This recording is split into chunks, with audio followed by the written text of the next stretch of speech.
So at this time, I would like to introduce Pastor Edward Yeshaya Israel Logan. I bring shalom to everyone, and I come to you in the name of the Most High, Yahuwah. Many people know that name by YHWH that's in the original text.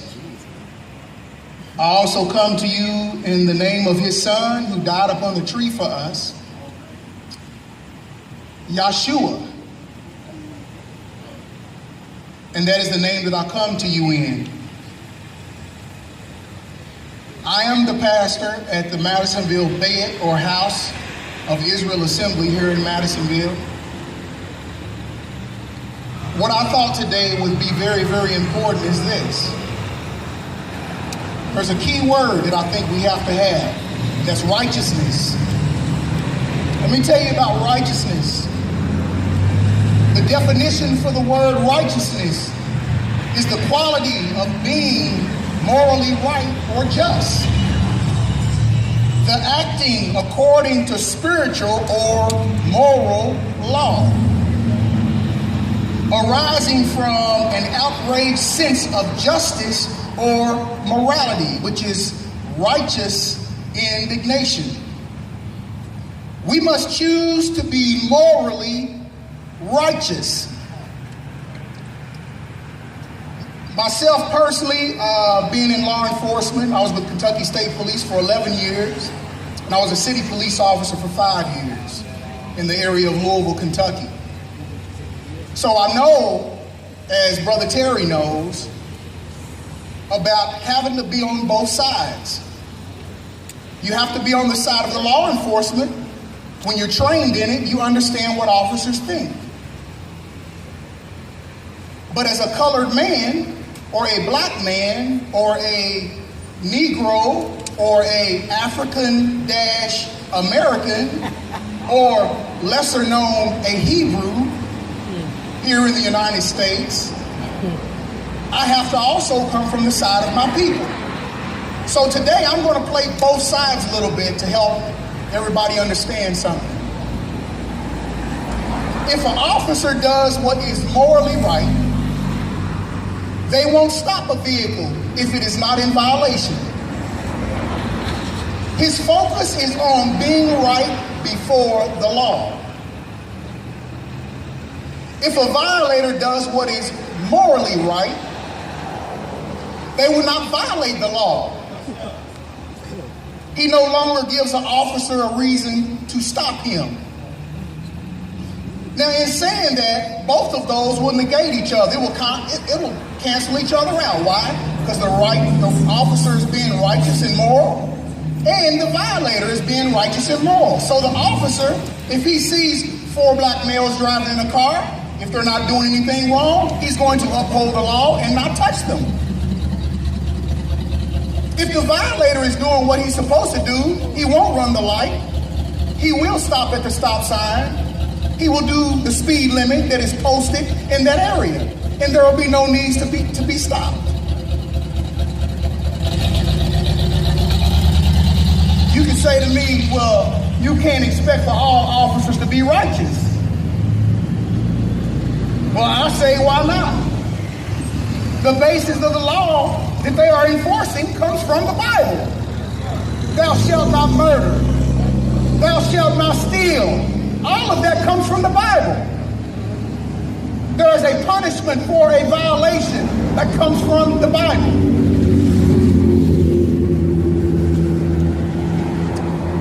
You say you can't expect African Americans to be righteous. I say, well, yes, they can. And why not? You used to be a righteous people before the Most High scattered you across the country and across the earth. You are a righteous people, and I'll give you the verse for that. Luke chapter 21, verse 24. Sad to say, 2 Timothy 3:1 says, perilous times shall come. So it just may not get any better from this point. But if we be righteous, it'll cancel itself out. It appears that the media today is causing quite an emotional stir among blacks, African Americans, Negroes, or lesser known as Hebrew people. The media shows us the protests of Black Lives Matter at political events, or when a black male is killed by an officer, or blocking a highway, or holding up a mall. But not one time have they showed us when Black Lives Matter, if they went into Chicago and marched and protested down the streets when we got 80 men dying in that place. Black on black crime, if you want to call it black on black. Where's the media coverage for that? And Black Lives Matter, if you haven't done it, you ought to be ashamed of yourself. Sticking with political issues, you should be out there in the neighborhoods in Chicago protesting against the black folk who are killing the other black folk.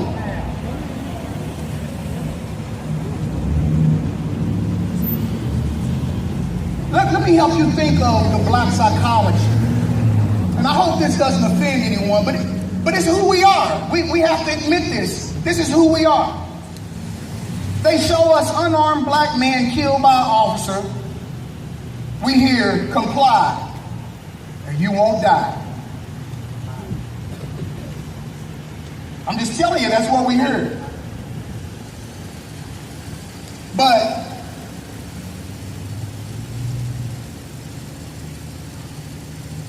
I need to keep going.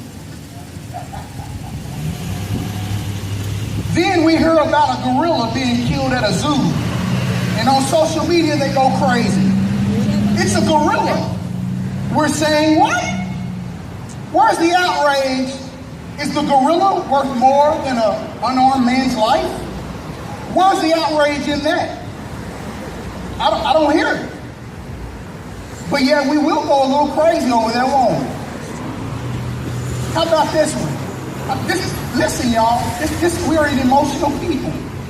And this is how we think in our minds. And if you're Caucasian, I hope you understand what I'm getting ready to say. They show a story of an alligator taking a little boy into some water. And they do a manhunt for this alligator. You forget our history. Our history was at the point where they used our children for alligator bait. How are we supposed to add that up in our heads? That's a history of our people. This stuff has been done to us. And when we hear today of a manhunt on an alligator for a little boy that's been taken by an alligator, who's been eaten by an alligator, psychologically in our mind, we're like, man, our forefathers, our children was taken and used as alligator bait. It is what it is. So, in closing, so what do?